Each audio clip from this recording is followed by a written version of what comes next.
and I received a letter from the Board of Education that to receive his related services, he needs to come to a building, and that it's a first come, first served service. And my question is, why is that so? My son has attended schools in Alpin, in Ocean Township, in Wayside, and he has never had to travel to attend his services, as well as he has never been on a first come, first served for his services. And I would like to know why that's so.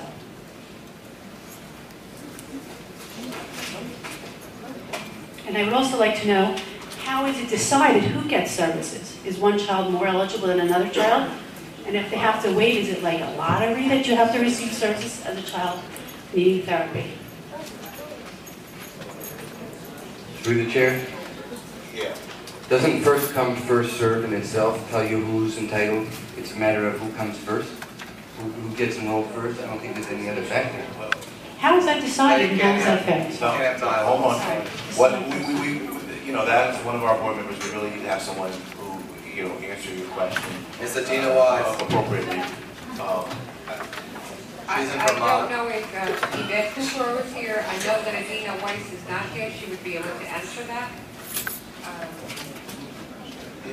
Well, as a parent of somebody who needs related services, I was told the same thing, and I was told that whoever signs up first gets the slot. And we also had to take our kid to this building on Princeton Avenue, and we were told first come, first served as well, that whoever gets signed up first is a waiting list.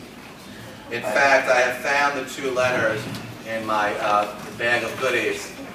There were 2 letters, and those of you who were at the June 2010 consultation, that was more like a marathon, there were letters. Typically the letters went to the non-public administrators. Then we were told, and many of the members were there to their credit, then we were told that by parents that they want to get the letter because for whatever reason there was a breakdown, we'll leave it at that, between the administrators and the parents. Letters, and I'm just looking, were signed by Adina Wise. Letters went out to all parents on or about July 8th. I don't know if you got it. You did? Okay. You can't do crosswalk, I'm sorry. But in fact, that letter says that the essential database to maximize efficiency and quality of therapy, we will continue to provide OT and PT at the Therapy Service Center, which is located at Princeton Avenue, not the building we owned across the street. And then it goes on to say we can call the secretarial staff, gives the numbers, starting September 2nd, 3rd to schedule. Then it says services will be made available on a first-come, first-served basis and based on the availability of funds. Please note schedule will be done via phone. Walk-ins will not be accommodated. And in fact, Ms. Wise did report to Ms. Silva, I happened to be there, that there were extra secretaries ready for September 2nd and 3rd. But just so note, we have to balance the non-public parents, who are very important, and the administrators. So they also, according to what I was given, and Ms. Silva, Cukor, and Napier Finger were copied, on August 2nd a letter went to all the non-public administrators telling them the same. So there were letters sent. I'm looking for, I found the federal letter when we get back to that, but that is the answer. And I just would like to add, I mean, I remember the discussion, and basically what has happened is, you know, in this district we have to look at that we have an overwhelming number of special needs children in both the non-public and the public schools. And our monies or funds that have been allocated, we as a board have actually given more money to this item to be able to provide those services. But even in doing that, we don't have enough funds to service every single special needs children that is in the non-public sector based upon how much money we've been able to allocate. So they try to inform their parents, to give them an opportunity to maximize this benefit.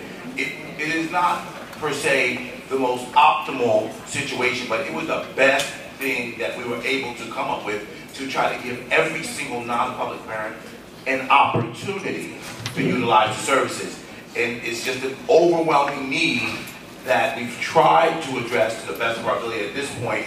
And we definitely hear you and we definitely understand, but that is not just for you or your child, every single, as you heard here, even board members. And it is unfortunate compared to some of the other districts, but that is exactly how it works here. Well, actually, Mr. Chairman, I can't sit in here about other districts since I currently sue 53 of them. There is no other district in this great state that provides the amount of OT and PT to the non-public population, like Lakewood, New Jersey. Thank you. And if you have any additional questions, you can speak to Ms. Kukuro. Thank you. Through the chair, thank you. If we may return to the very detailed questions. In fact, and some board members were there when Kristen Toshkowen was there, the federal lawyer. She actually was concerned in general if non-public schools could get any rent for Title I, even though past practice has been, and her partner said that she was questioning that, and we were fully transparent, and we want to have everything in writing. So in fact, there was a response was received in August from the USDOE.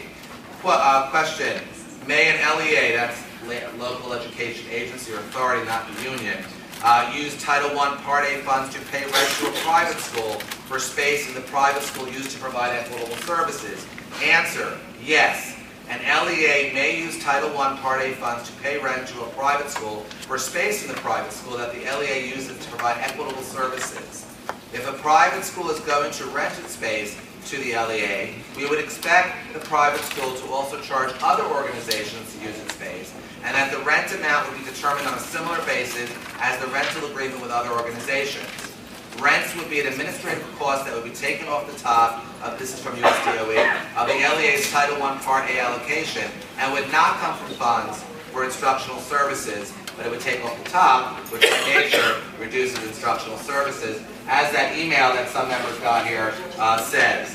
As far as question 2, as part of paying for space in a private school used to provide equitable services, may an LEA use Title I Part A funds for supplemental and incidental costs and utilities as part of it or in addition to rental fees? Answer from USDOE. Supplemental costs for utilities and maintenance could be part of a rental agreement. We think your reference to supplemental costs is critical. An LEA may not pay for costs that a private school would incur even if the LEA were not providing equitable services. And then question 3, no one seems to want to hear the answer, that's fine.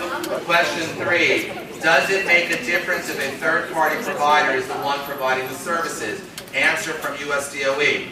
As with any contract an LEA has with a third-party provider, the LEA must ensure that the third-party provider's administrative costs of providing equitable services, including any rent, are reasonable and necessary as articulated in the contract. The LEA, in contracting with a third-party provider, must know and approve those costs, just as it does any other administrative and pragmatic cost. We actually have a breakdown regarding 192. This is what was provided to me. Those who are still interested can jot it down. 192, the breakdown from what I was provided by our VA and our auditor is approximately $436,423. 436,423. As far as our Title I cost is $261,854. This does not include leases to non-public schools, which as a credit to the board will be done directly through the board. As far as removal costs, actually you all received the lease when I was first asked. You all received the lease via email more than a week ago. I specifically put in that any removal cost would have to be approved by NJDOE, because if it's not, it can't be paid. Then there's a breakdown, which I got from the VA. So 62.5% is the 192 allocation of the 698,277, and 37.5 is the other, is Title I, Title I.